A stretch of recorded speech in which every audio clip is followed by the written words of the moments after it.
공화국 영웅의 비석. 북한 자강도 휘천에는 중앙당에서 직접 새긴 비문이 있는데 그 문구는 이러하다고 전 북한군 제대군에는 증언한다. 공화국 이중 영웅 고 장중환 동지는 1980년 5월 18일 남조선의 광주인민항쟁을 비롯하여 살아생전 당과 수령, 남조선 혁명과 조국 통일을 위하여 젊음을 바친 고 장중환 동지의 추철하고 고귀한 혁명 업적은 조국의 미래와 더불어 후손 만대에 영원히 전해질 것이다. 애석하게 전사한 장중환 동지에게 영광이 있으라. 그의 자서전은 공화국 영웅 장중환이 그의 노모에게 어느 누구한테도 절대로 보여주지 말고 잘 건세두라고 당부한 자서전이었던 것이다. 국가원로에 서신 142호 전서와 연인에서 발제. 첫머리 내용은 필자가 어릴 때 집을 나가 어느 무인도와 같은 섬에서 생활하는 것부터 시작하여 희천마을에 오기 전까지 모든 상황이 구체적으로 적혀 있었다. 15년 동안 특수훈련을 받던 일들과 남조선에 나가서 공작하던 내용들이 하나도 빠짐없이 그대로 소상하게 적혀 있었다.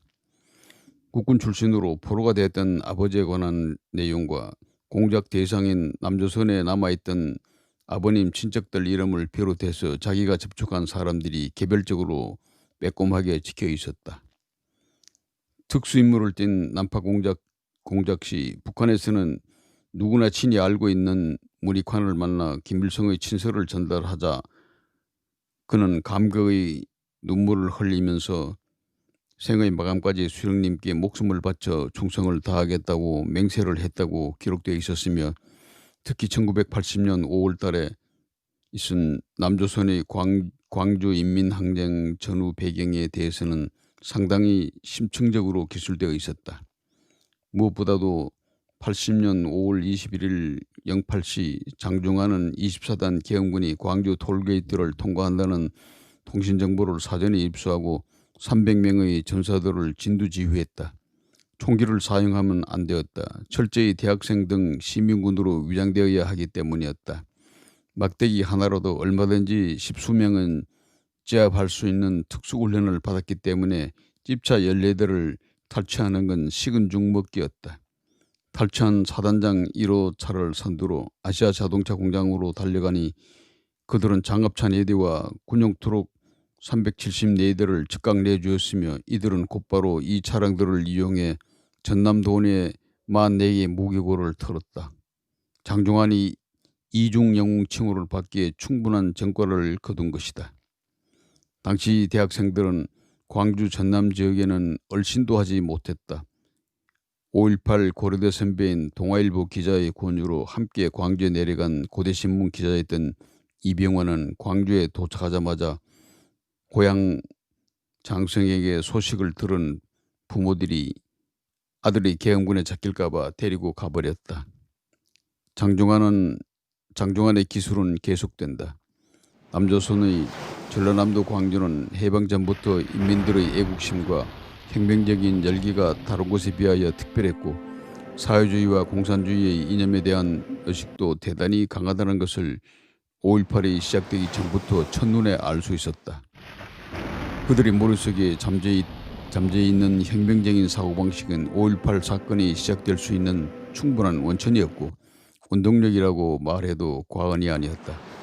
김대중을 비롯한 남조선의 제야인사들은 이미 북조선 지령을 충실히 집행할 수 있는 적신적인 준비가 되어 있는 상태였고 그들의 주위에 결집되어 그들을 추종하고 있는 많은 친북한적인 세력들도 남조선에서 어떤 일도 해낼 수 있는 집단으로 충분히 장성되어 있었다. 5.18 광주 인민봉기가 차질 없이 무장폭동으로 확대될 수 있었던 전적인 배경은 북조선에서 파견된 대남 공작원들의 희생적인 노력이 먼저 있었고 남조선 지하 조직들의 꾸준한 협조가 있었기 때문이었다. 나는 남조선에 내 집처럼 수없이 드나들면서 나의 정보 수집과 정찰 임무를 수행하였지만 광주인민항쟁처럼 남조선 정권의 직접적으로 위험을 준 대형 사건에 공개적으로 참가해 보기는 처음이었다.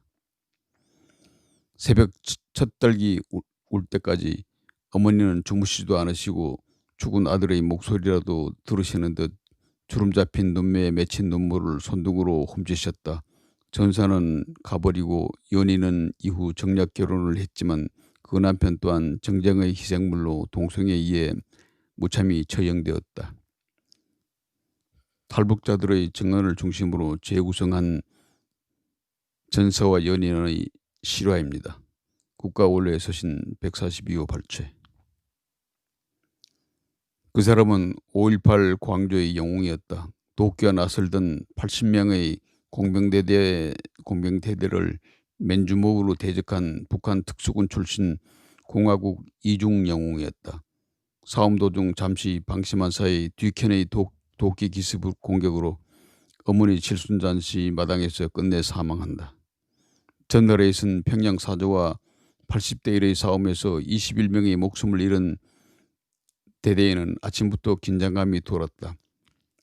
중대와 대대뿐만이 아니라 전 여단에 돌아가는 공기가 초상집 분위기 이상으로 긴장하고 팽팽했다고 할 수 있었다. 국의 검찰에서 검사들이 내려오고 여단 지휘부의 간부라고 하는 사람들도 전부 다 대대로 몰려와서 사건의 경위를 조사하였다. 그날 오전 11시가 지나서 점심시간이 가까이 다가오는 시간이었다. 하늘 멀리에서 직승기, 헬기의 동음이 들려오더니 그 소리는 여단이 전개에 있는 골짜기의 상공 쪽으로 점점 가까이 다가왔다. 모두가 불안한 눈길로 하늘을 주시하고 있는데 아니나 다를까 직승기는 고도를 낮추더니 농장에서 물을 심던 대대 앞의 공터에 천천히 내려앉았다. 여단장, 전치위원을 비롯하여 여단에서 내려온 지휘관들이 손님을 맞이하기 위해 착륙한 직승기 앞으로 달려나가서 정렬하였다. 직승기 문이 열리더니 검은색 선글라스를 끼고 까만 양복 차림을 한 30대 중반의 여성이 먼저 내리고 그 뒤로 역시 사복을 하고 똑같이 검은색 선글라스를 낀 7, 8명의 남자들이 뒤따라 내리었다. 평양 사자 장중하는 여단 몇 개와도 바꾸지 못할 공화국 영웅의 죽음이라고 대노한 김정일의 지시에 의해 모두 총살되었다고 한다. 탈북 제대군인의 증언은 계속된다. 현재 남한에서 민주화 항쟁이라고 인정되고 있는 5.18 광주 사건을 국가적인 전복을 시도했던 폭도들의 반란으로 성격을 바꾸는 문제에 대해서 어떤 의미에서 보면 굳어진 성역에 대한 도전이라고 감히 말할 수도 있겠지만 불가항력적인 일도 결코 아니라고 자신할 수 있다. 광주 사건에 직접적으로 가담했다고 말하는 북한 사람들의 증언을 광주 사람들은 물론 친북 좌파 세력들을 비롯해서 어느 누구도 그것이 무조건 아니고 거짓말이라고 부인할 근거가 전혀 없기 때문이다. 진보라고 자처하며 인권과 민주화를 지금까지 우려먹고 사는 친북 좌파 세력들 역시도 광주 사건을 사실대로 파헤치는 문제에 대해서는 어떤 발언권이나 권한이 없다는 것을 분명히 알아야 되고 오직 자기들이 할 수 있는 일이 있다면 5.18이 어느 방향에서 결론이 나든 순리대로 해결될 수 있도록 물심양면으로 협조하고 방해를 하지 말아야 할 의무만이 전부라는 것이다. 5.18 광주의 무장폭동이 몰지각하고 여물지 못한 정치꾼이었던 김영삼 정권 시기 삼김의 구판에서 정치 도박의 편법적인 행위로 민주화 항쟁으로 정정되고 인정된 것은 대한민국의 현대판 아사를 자처하는 치명적인 실수였다는 것을 당사자들뿐만이 아니라 대한민국 전체가 인정해야 할 일이다. 친북 좌파 세력들이 5.18 광주 폭동을 민주화 운동으로 만들어가지고 자기들의 생계거리 장난을 하면서 내가 일궈놓은 텃밭이기 때문에 내 승인 없이 마음대로 그 영역을 침범하면 용서하지 않는다는 식으로 무지막지하게 설치되는 것을 보면 대한민국 국민들의 국가 개념에 대한 사고의식이 너무 방만하고 취약하다는 것을 힘들지 않게 엿볼 수 있다. 민주화 세력으로 위장하여 광주를 근거지로 삼고 해방군 행세를 하는 친북 좌파 세력들에게 너희들의 정체는 도대체 무엇이고 너희들이 추구하는 세상은 어떤 세상이냐고 단도직입적으로 묻고 싶다. 5.18 광주 사건이 살인자로 매도되고 있는 대한민국 국군은 하루빨리 그 지역스러운 오명에서 벗어나야 한다. 5.18 진실 북한 특수군 지만원저 1981년 대법원은 5.18을 김대중이 주도한 내란이라고 판단했습니다. 그런데 세상이 갑자기 바뀌었습니다. 국가가 386 주사파들에 점령되었고 민주화 대세가 되었습니다. 그러던 1997년 민주화에 아부한 대법원은 일사부재리 원칙과 형벌 불소급의 원칙을 무시하고 재심 절차 없이 5.18을 다시 재판했습니다. 헌법이 유린되었습니다.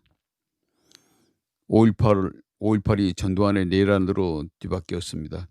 검찰 기록에 명시되어 있는 사실들은 1981년 것이나 1997년 것이나 동일했습니다. 그런데 그 해석이 세도에 따라 180도 달라졌습니다. 반공이 지배했던 1981년에는 5.18이 붉은 이념의 폭동이었습니다. 그래서 김대중이 죄인이었습니다. 그런데 좌파가 지배했던 1997년 5.18이 민주화 운동으로 둔갑되었습니다. 그래서 전두환이 죄인이 되었습니다. 전두환이 죄인이 된 유일한 이유는 오직 5.18은 민주화 운동이라는 것을 무조건 수용했기 때문이었습니다. 5.18은 민주화 운동인데 전두환이 탄압했다는 것이 전두환의 죄였던 것입니다. 그런데 5.18이 민주화 운동이라는 명제는 전혀 근거 없는 신기루였습니다. 5.18이 민주화 운동이 아니라는 것 이제라도 증명됐으니 그것을 대전제로 하여 판단한 1997년 대법원 판결은 모여가 되어야 할 것입니다. 1980년 5월 21일 상황 기록한 검찰 보고서 9줄 1995년 7월 18일에 민군 검찰이 공동으로 발행한 5.18 관련 수사 결과 증거자료 별책 1항 이하 별책으로 호칭 제92, 93쪽에는 아래와 같은 9개의 줄의 매우 중요한 기록이 있습니다. 02시 30분경 용산을 출발 고속도로를 경유하여 08시 00분경 광주에 도착한 24단 지휘차량 인솔대는 광주공단 입구에서 진로를 차단한 수백 명의 시위대로부터 화염병 공격을 받고 사단장용 집차 등 지휘용 집차 18대를 탈취당했는데 그 과정에서 401명이 실종되고 2명이 부상을 입었으며 09시경 24단 지휘차량을 타고 온 시위대 300여 명과 고속버스 5대를 타고 온 시위대 300여 명이 아세아 자동차 공장을 점거하고 장갑차 4대와 버스 등 차량 56대를 탈취하여 광주 시내로 진출하였음. 출처 5.18 팩트로만 증명된 북한 특수군 중에서 탈북수기 평양사자 이야기 도서출판 시스템 5.18 분석 최종 보고서 국가원로에 서신 141, 142호 전사와 연인 현대사 이야기 평양사자 장종환 이주천 교수 2020년 10월 11일 이호군 방송